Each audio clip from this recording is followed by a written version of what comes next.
बचाओ, बचाओ, बचाओ।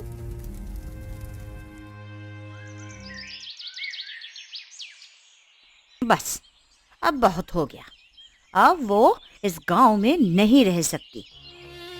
जब तक वो गांव में रहेगी तब तक हम में से कोई भी चैन से नहीं जी पाएगा। अरे, मेरी बेटी ने कल उसका चेहरा देख लिया था तो वो रात भर नहीं सो पाई। वे इतना डर गई थी कि उसका नाम लेकर चीख कर उठ जाती थी। अरे, जब से मेरे बेटे ने उसका चेहरा देखा है तब से उसका भी कुछ ऐसा ही हाल है। वह तो घर से बाहर निकलने में भी डरता है।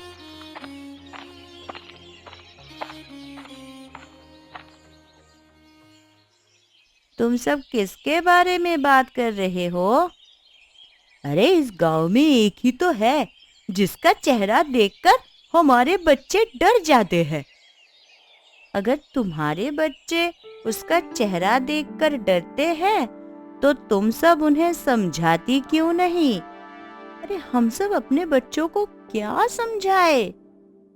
तुम सब अपने बच्चों को ये समझाओ कि जैसा उसके साथ हुआ है वैसा किसी के साथ हो सकता है। तुम्हारे साथ भी तो हो सकता है ना? अगर तुम में से किसी के साथ वैसा हुआ और तुम्हारे बच्चे तुम्हें देखकर डरने लगे तो क्या तुम उन्हें छोड़कर चली जाओगी? तुम हमेशा ये फालतू की बातें मत करो मुनिया ताई। हम में से कोई तुम्हें कुछ भी नहीं कह रहा है तो इसका मतलब ये नहीं कि तुम फालतू की बातें करने लगोगी। मैं तो बिल्कुल सही कह रही हूँ। तुम्हें ही मेरी बात गलत लग रही है तो मैं क्या करूँ? चल भाई, आज लकड़ियां नहीं काटनी क्या तुझे? क्या हुआ भाई, तू किन ख्यालों में खोया हुआ है? अब मैं तुझे क्या बताऊं, तू सब कुछ तो जानता है। हाँ, मैं सब जानता हूँ, लेकिन अब उस घटना के बारे में सोचते रहने से क्या होगा? अब जो हो गया उसे बदला तो नहीं जा सकता ना। तू बिल्कुल सही कह रहा है विनोद। चल, अब सूखी लकड़ियां काटकर बाजार में बेचते हैं। आखिर हम लकड़हारे जो ठहरे, और सबसे अच्छे और पक्के दोस्त भी। ये हुई ना जिंदा दिली वाली बात। बहू, अरे जा, कुएं से पानी ले आ। घर में एक बूंद पानी नहीं है।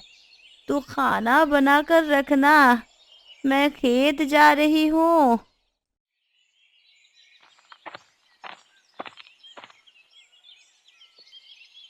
कैसे हो सुलोचना बहन? मैं बिल्कुल ठीक हूँ रश्मि बहन। तुम कैसी हो? मैं तो बिल्कुल ठीक हूँ। अब तुम्हारे घाव कैसे हैं? मेरे घाव तो पूरी तरह से भर गए हैं, लेकिन मेरे मन में जो घाव लगे हैं शायद वो कभी नहीं भर पाएंगे। कैसे मन का घाव? मैं कुछ समझी नहीं। बहुत प्यास लगी है, पानी पिला देना चाची।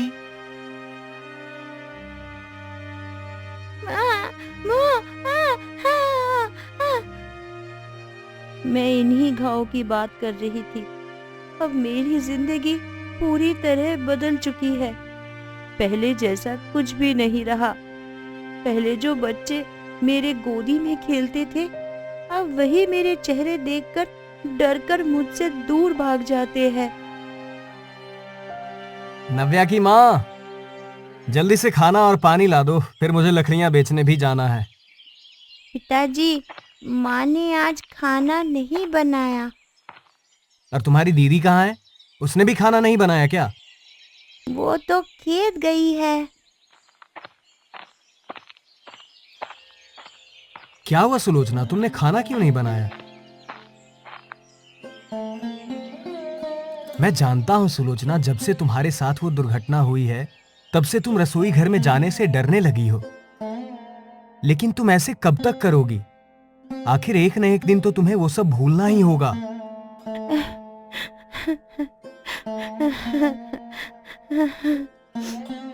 वह बात नहीं है जी। मैं कुछ और ही सोच रही हूँ। तुम क्या सोच रही हो? मैं ये सोच रही हूँ कि क्या इंसान का चेहरा ही मायने रखता है, उसके मन और आचरण के कोई मायने नहीं है। मैं तुम्हारी बात समझा नहीं। जब मेरा चेहरा सुंदर था तब लोग मेरे पास आते थे, मुझे चोरी चोरी निहारते थे, और अब जब मेरा चेहरा जल चुका है तब लोग मेरी तरफ देखना भी पसंद नहीं करते, मुझे देखते ही डरकर भाग जाते हैं। यही दुनिया है भाग्यवान। ऊपरी सुंदरता सब देखते हैं, मन कोई नहीं टटोलता। अगर लोग मन देखने लगे ना, तो आज काला गोरा दुबला पतला रूप कुरूप का भेद ही नहीं होता। आप बिल्कुल सही कह रहे हो जी। अरे, मैं तो अपने ही ख्यालों में खोई हुई थी। आपके लिए खाना बनाना तो भूल ही गई। अभी जाती हूँ और गर्मा गर्म रोटियां सेकती हूँ। सुलोचना, अरे ओ सुलोचना, कहाँ छुपी बैठी है? बाहर निकल। अरे बहुत हो गया, अब मैं तेरी हरकतें बर्दाश्त नहीं करूंगी। क्या हुआ? तुम दोनों इतने गुस्से में क्यों हो? देख, मैं तुझे एक बात साफ साफ बता देना चाहती हूँ। तुझे देखकर हमारे बच्चे डर जाते हैं, इसलिए तू अपना चेहरा छुपा कर रखा कर। हाँ, और मेरी बात मान तो तू घर से बाहर ही मत निकला कर। पहले की बात और थी और अब की बात और है। आखिर सुलोचना ने ऐसा क्या किया है जो तुम दोनों इससे इस तरह बात कर रही हो? इसने जो कुछ भी किया है इसे अच्छी तरह मालूम है, इसी से पूछ लेना। ये दोनों किस बारे में बात कर रही थी सुलोचना? इन्होंने तुम्हें इतना कुछ सुनाया, लेकिन तुमने इनकी बात का जवाब नहीं दिया। बताओ तो सही, आखिर हुआ क्या है जो तुम्हारी सहेलियों ने इतना कुछ? ये नहीं बताएगी, मैं आपको सब कुछ बताती हूँ।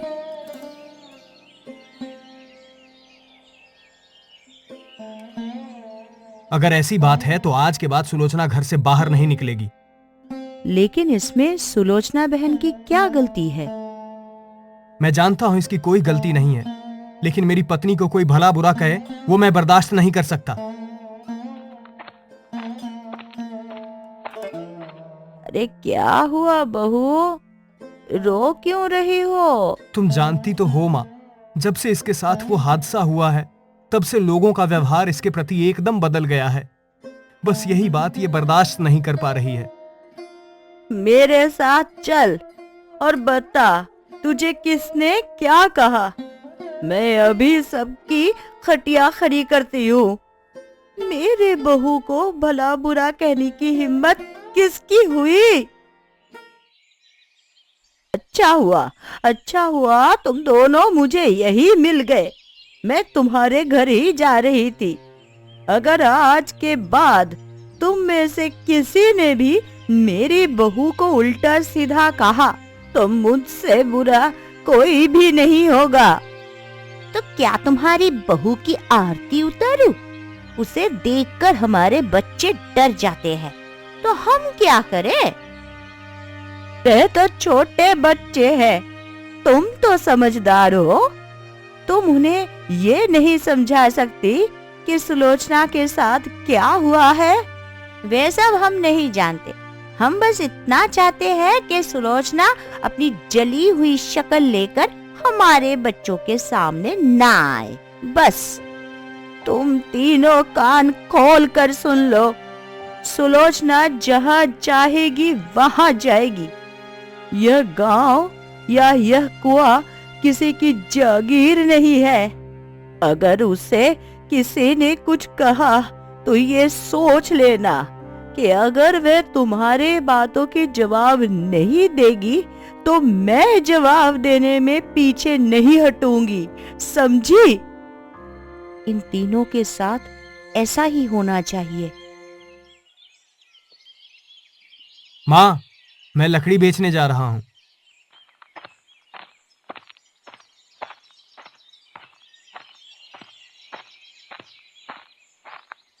लकड़हारा आया, सूखी लकड़ी ले लो। लकड़हारा आया, सूखी लकड़ी ले लो। ए लकड़हारे, लकड़ी क्या भाव दी? ज्यादा नहीं भैया, सिर्फ 50 रुपए में पूरा बोझा ले लो। तुम बहुत ज्यादा दाम लगा रहे हो, कुछ कम करो। भैया बोझा भी तो बड़ा है, और सूखी लकड़ियां लाने के लिए जंगल में बहुत अंदर तक जाना पड़ता है, बहुत मेहनत भी लगती है। उसी के हिसाब से दाम लगाए हैं मैंने। ठीक है, तो फिर मैं 45 रुपए दूंगा, इससे 1 पैसा ज्यादा नहीं दूंगा। देना है तो दो, नहीं तो आगे जाओ। ठीक है भैया, लाओ दो 45 रुपए।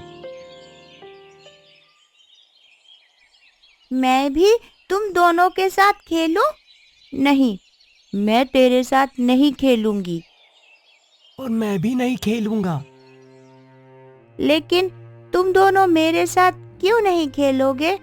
अभी तक तो हम तीनों साथ में खेलते थे। मेरी माँ ने मुझे तेरे साथ खेलने से मना किया है। और मैं भी नहीं खेलूंगा।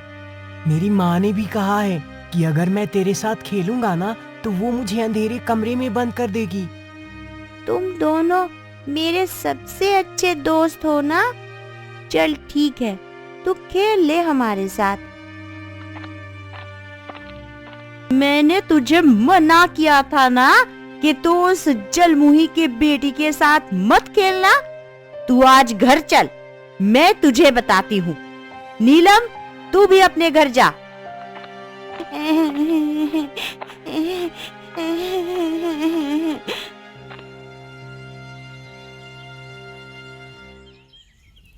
क्या हुआ नव्या? तू रो क्यों रही है? मैं कन्नू और नीलम के साथ लंगड़ी खेल रही थी, तो वहाँ कन्नू की माँ आकर उसे डांटते हुए बोली, तू इस जलमुही की बेटी के साथ मत खेल। माँ, ये जलमुही क्या होता है? जिसे भगवान सबसे सुंदर बनाता है उसे ही जलमुही कहते हैं, समझी?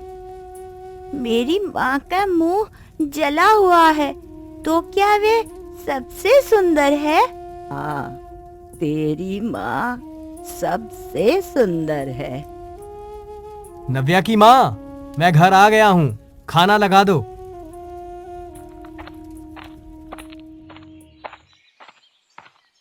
अरे आ गई तू? हम तीनों तेरे बारे में ही बात कर रही थी। तुम तीनों जरूर मेरे पीठ पीछे मेरी बुराई कर रही होगी। हम अब तेरी बुराई करें? ऐसा कभी नहीं हो सकता। अरे हम चारों तो पक्के सहेलियां हैं। हमारी दोस्ती की तो लोग कसमें खाते रहते हैं, कसमें। तो फिर बताओ, तुम तीनों मेरे बारे में क्या बातें कर रही थी? अरे सरिता मुझसे कह रही थी कि सुलोचना इस गांव की सबसे सुंदर औरत है।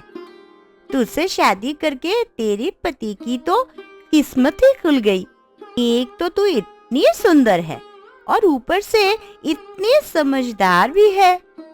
न जाने तुम तीनों क्या क्या बातें करती हो। अरे हमारी बातें छोड़, तू ये बता कि तुझे इतनी देर कहाँ लग गई? मुझे पता है सुलोचना देर से क्यों पानी भरने आती है। पता है तो जल्दी बताओ मुनिया ताई। सर्दियाँ आने वाली है ना, इसीलिए सुलोचना देर रात तक स्वेटर बुनती रहती है और सुबह देर से जगती है। इसलिए वे यहाँ तुम सबके बाद पहुँचती है। अच्छा, तो ये बात है। फिर ठीक है, अब मैं तेरे घर आऊंगी। मुझे भी सीखना है स्वेटर कैसे बुनते हैं। मैं भी तेरे घर आऊंगी, मुझे भी स्वेटर बुनना सिखाना। अरे जब तुम दोनों सुलोचना के घर जाओगी तो मैं पीछे कैसे रह सकती हूँ? मुझे भी सीखना है स्वेटर कैसे बुनते हैं। हाँ हाँ ठीक है, तुम तीनों मेरे घर आ जाना। इसी बहाने हमारे बातें भी हो जाएंगी।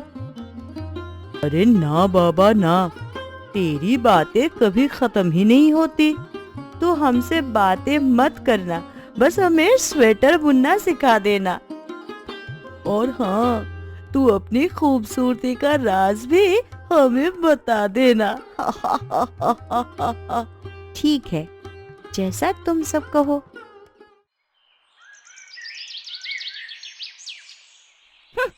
सुबह सुबह इसका मुंह देख लिया।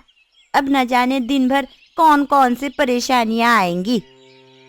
सही कहा तूने, अब तो मेरा पूरा दिन खराब जाने वाला है। अरे अब क्या कहूँ ऐसे बेशर्म लोगों को। कल इसकी सास ने हम सब से जो कुछ भी कहा उसके बारे में मैंने अपनी सास को बताया था। अरे तो उन्होंने क्या कहा? उन्होंने जो कुछ भी कहा वो कुछ दिनों में ही तुम सबको पता चल जाएगा। लकड़हारा आया, सूखी लकड़ी ले लो। लकड़हारा आया, सूखी लकड़ी ले लो। वो लकड़हारे सुन, आज के बाद यहाँ दिखाई दिया ना तो तेरे लिए अच्छा नहीं होगा। अगर तू अपनी भलाई चाहता तो आज के बाद इस मोहल्ले में दिखाई मत देना। क्या हुआ भाई, तुम मुझसे ऐसा क्यों कह रहे हो? बन तो ऐसे रहा है जैसे तू कुछ जानता ही नहीं। अब तू भोले भाले गांव वालों को और बेवकूफ नहीं बना सकता। अब हम सबको पता चल चुका है कि तू अपनी लकड़ियों पर जादू टोना करता है ताकि तू उन्हें ज्यादा और ऊंचे दाम पर बेच सके। तेरे जादू टोने की वजह से ही तेरी पत्नी भी जल गई। तू क्या चाहता है कि हम सब भी जल जाएं? ये तुम क्या कह रहे हो भाई? मेरी तो कुछ भी समझ में नहीं आ रहा है। चला जा यहाँ से।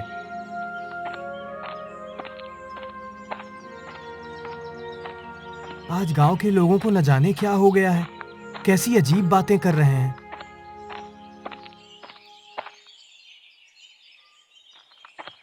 पापा आ गए, पापा आ गए। पापा, आज मेरे लिए खाने को क्या लाए हो? अरे क्या बात है, आज तो बहुत परेशान लग रहा है। ना जाने आज गांव के लोगों को क्या हो गया है, वो अजीब बातें करने लगे हैं। मुझे कहते हैं कि मैं अपनी लकड़ियों पर जादू टोना करता हूँ और उसी की वजह से सुलोचना जली है, इसलिए आज उन्होंने मुझसे लकड़ियां नहीं खरीदी। मुझे लगता है ये गांव वाले पगला गए हैं। कोई बात नहीं, इस गांव में नहीं तो ना सही, तू कल पड़ोस वाले गांव में जाकर लकड़ियां बेच आना। तू अभी बहुत थका हुआ है रे, खाना खाकर आराम कर ले।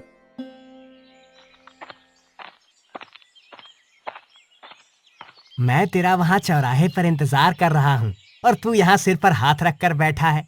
क्या हुआ, जंगल नहीं चलना क्या? नहीं विनोद भाई, मुझे जंगल नहीं जाना।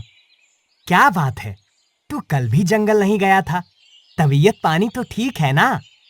तबीयत पानी तो सब ठीक है, तू खुद देख ले, पूरे आंगन में लकड़ियों के बोझे रखे हुए हैं। न जाने क्यों मुझसे कोई भी लकड़ी खरीदने को तैयार ही नहीं है। लोगों को लगता है कि मैं लकड़ियां बेचने के लिए जादू टोना करता हूँ।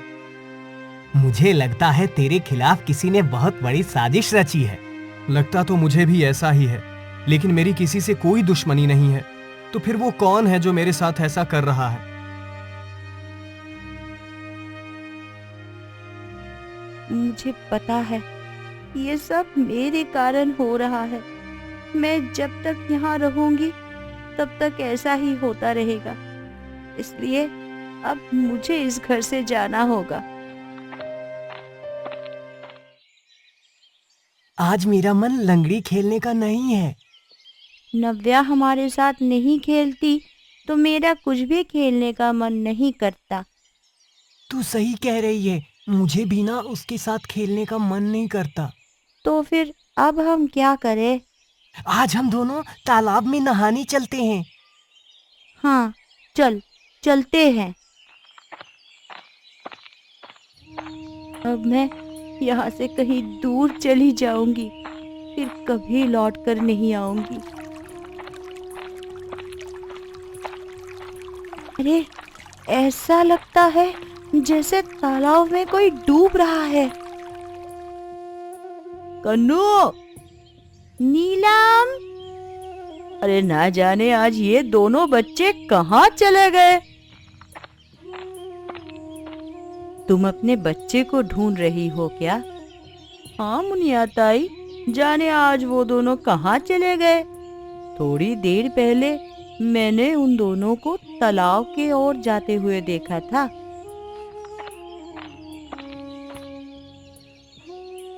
तू मेरे बच्चों के साथ क्या कर रही है? दूर हट इनसे। माँ, आप चाची को डांटो मत। इन्होंने हम दोनों को तालाब में डूबने से बचाया है। हमें माफ कर दो सुलोचना, हम दोनों ने तुम्हें बहुत गलत समझा। तुम्हारा चेहरा जल जाने की वजह से हम दोनों ने तुम्हारी बहुत बेइज्जती की, तुम्हारे साथ गलत व्यवहार किया, लेकिन फिर भी तुमने हम दोनों की बच्चों की जान बचाई। हम दोनों ही अपने बातों और अपने किए से बहुत शर्मिंदा है। मैं अब ये समझ गई हूँ कि चेहरे चाहे जैसे भी हो, लेकिन मन हमेशा अच्छा होना चाहिए।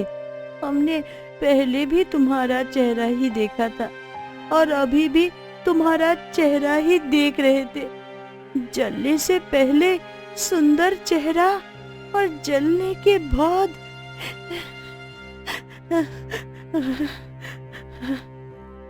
कोई बात नहीं, जो होना था वो हो गया।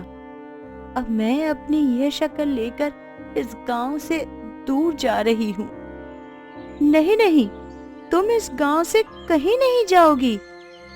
मुझे मत रोको, मुझे यहाँ से जाने दो। मेरी वजह से अब मेरे पति से कोई भी लकड़ियाँ नहीं खरीदता। उल्टा लोग उन पर इल्जाम लगाते हैं कि वो लकड़ी बेचने के लिए जादू टोना करते हैं। मेरी वजह से वो बहुत परेशान रहते हैं। मैं अब और उन्हें परेशान नहीं कर सकती। वो सब तुम्हारे वजह से नहीं, बल्कि मेरी, कोमल और संध्या की वजह से परेशान हो रहा है। तुम लोग ने जो मेरे साथ किया उसके लिए तो मैं तुम्हें माफ कर दूंगी, लेकिन मेरे पति के साथ जो कुछ भी किया उसकी माफी तुम उन्हीं से मांगो।